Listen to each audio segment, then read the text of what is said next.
ایک دن جنگل میں شیر کو بہت بھوک لگی ہوئی تھی۔ اس نے ایک شکار کیا اور پیٹ بھر کے کھا لیا۔ اب شیر کو نیند آنے لگی۔ وہ جلدی سے اپنے غار میں گیا اور سو گیا۔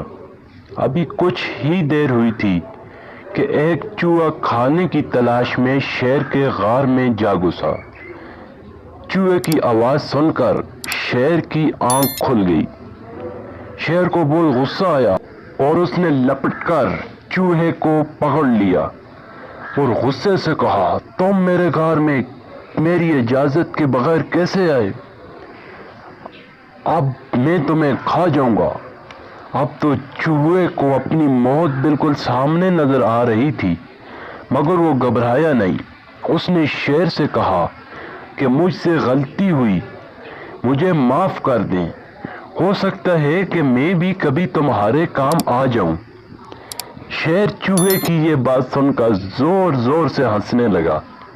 تم اور میری مدد کرو گے؟ اپنے آپ کو دیکھو اور مجھے، شیر نے کہا۔ چوہے نے کہا، دیکھو، کسی کے چھوٹا ہونے کی وجہ سے اسے حقیر و کمتر نہیں سمجھنا چاہیے۔ اللہ کسی چیز کو بیکار پیدا نہیں کرتا۔ شیر کو ننھے چوہے کی یہ بات بہت اچھی لگی اور اس نے چوہے کو آزاد کر دیا۔ چوہا بہت خوش ہوا اور اس نے اللہ کا شکر ادا کیا۔ اب اس واقعے کو کچھ ہی دن گزرے تھے کہ جنگل میں شکاری آ گئے۔ انہوں نے شیر کو پکڑنے کے لیے ایک جال لگایا تاکہ شیر کو پکڑ کر چڑیا گھر والوں پر فروخت کر دیں۔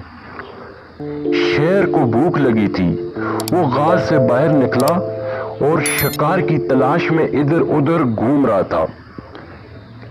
اچانک جنگل میں شیر کا پاؤں ایک جال میں پھنس گیا تو شیر بہت گھبرایا۔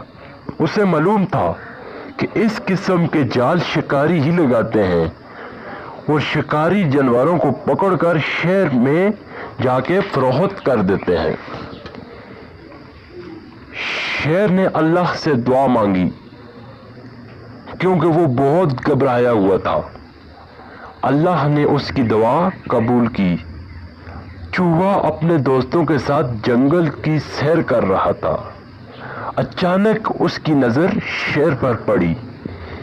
اس نے شیر کو پہچان لیا کہ یہ تو وہی شیر ہے جس نے اس کی جان کو بخشا تھا۔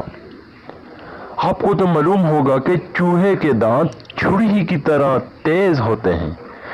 چوہے نے اپنے دوستوں کے ساتھ مل کر پورا جال کاٹ ڈالا اور شیر کو جال سے رہا کر دیا۔ پھر چوہے نے شیر سے کہا کہ میں نے تم سے کہا تھا کہ کبھی کسی کو حقیر و کمتر نہیں سمجھنا چاہیے۔ شیر نے چوہے سے معافی مانگی اور اللہ کا شکر ادا کیا کہ وہ جال سے رہا ہو گیا۔